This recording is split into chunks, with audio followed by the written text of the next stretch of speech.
There's one thing that separates people who are deeply respected everywhere they go, at work, in their relationships, in a room full of strangers, from people who feel invisible. And it has nothing to do with how you look, how much money you have, or how loud your voice is. It comes down to something far more powerful, something most people never stop to develop. And by the end of this video, you will understand exactly what it is and how to build it. We spend so much of our lives trying to manage what other people think of us. We change the way we dress, the way we talk, the stories we tell. We perform, we pretend, we shrink ourselves in some rooms and puff ourselves up in others. And after all that effort, all that exhausting performance, we still walk away feeling like we haven't quite earned the respect we deserve. Here's the truth nobody tells you early enough in life. Respect is not something you can chase. The moment you start chasing it, it runs further away. The people who command real, lasting respect, the kind that fills a room before they even open their mouths, they stopped chasing a long time ago. They built something inside themselves that made chasing unnecessary. They built a powerful personality. Now, when most people hear the word personality, they think it's something you're born with, like you either have it or you don't. Some people seem magnetic from birth, right?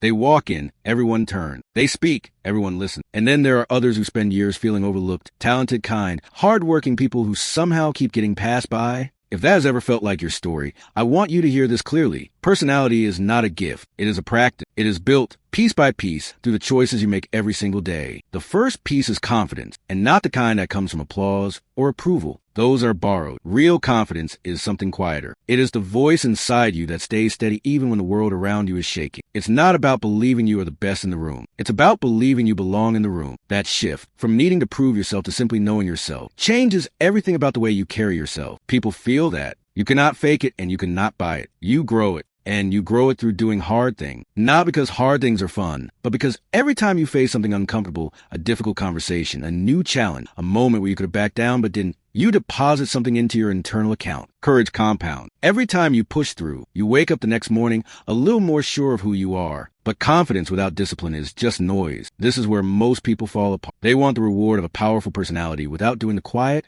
unglamorous work that builds it. Discipline is not about being rigid. It is about being reliable to yourself first. When you say you're going to do something and you actually do it day after day, whether anyone is watching or not, you build a kind of self-trust that is unshakable. And people who trust themselves are people others naturally trust too. That is not a coincidence. That is cause and effect. Now, let's talk about something that very few people take seriously, but that determines almost everything about how you are perceived. Emotional control. Think about the last time you watched someone lose their composure. Maybe they snapped at someone in public. Maybe they fell apart under pressure or lashed out when things didn't go their way. What did that do to your perception of them? Regardless of how talented or intelligent that person was, something shifted. You could not fully trust them after because you saw that they were not in charge of themselves. Emotional control does not mean you stop feeling things. It means you stop letting your feelings make your decisions for you. The most powerful people in any room are often the calmest, not because life is treating them gently, but because they have learned to process, to pause, to respond instead of react. That pause, that single breath between feeling something and acting on it, that is where character is built. That is where respect is earned. And here is something worth sitting with. The way you speak to people tells them everything about how you see yourself. Not just what you say, how you say it. Communication is one of the most underrated forces in building a powerful personality. People who speak with clarity, who listen without interrupting, who make others feel genuinely heard. Those people are rare, and because they are rare, they are remembered. You can change someone's entire day with the quality of your attention. You can make someone feel seen in a conversation, and they will carry that feeling long after you are gone. This is what great communicators understand. It is never just about transferring information. Every conversation is an opportunity to connect, to leave someone better than you found them. That reputation, the reputation being someone who lifts the room, is worth more than anything you could put on a resume. But none of this holds together without one foundational quality: responsibility, the willingness to own your life, not the version of your life you're supposed to have, not the life you would have if only circumstances had been different. Your actual life, the one you are living right now. The people who carry a powerful personality have made peace with the fact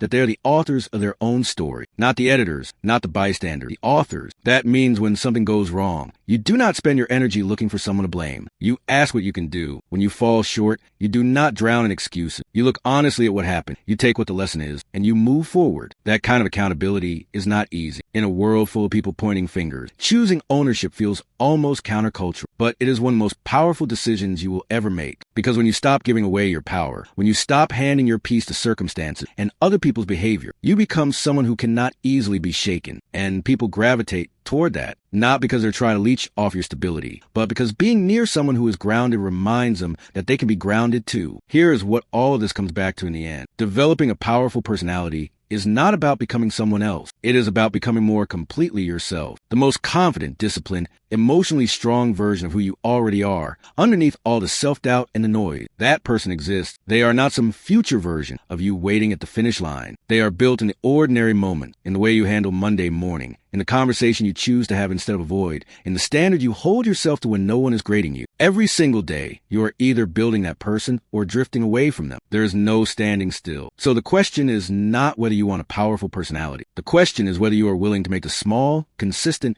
unglamorous choices that build one. Whether you are willing to be patient with the process. Whether you are willing to care more about who you are becoming than about how you are currently appearing. If you are, and I believe you are, otherwise, you would not still be here. Then you already have the most important thing. You have the awareness that you can grow. You have the willingness to look at yourself honestly and say, this is where I am, and it is not where I'm going to stay. That is where every powerful personality begins. Right there, in that quiet, fierce decision to become. If this spoke to something inside you, subscribe to this channel. We put out content every week designed to help you think deeper, grow stronger, and become the kind of person you actually want to be. Hit the notification bell so you never miss it, because the next video might be exactly what you need to hear.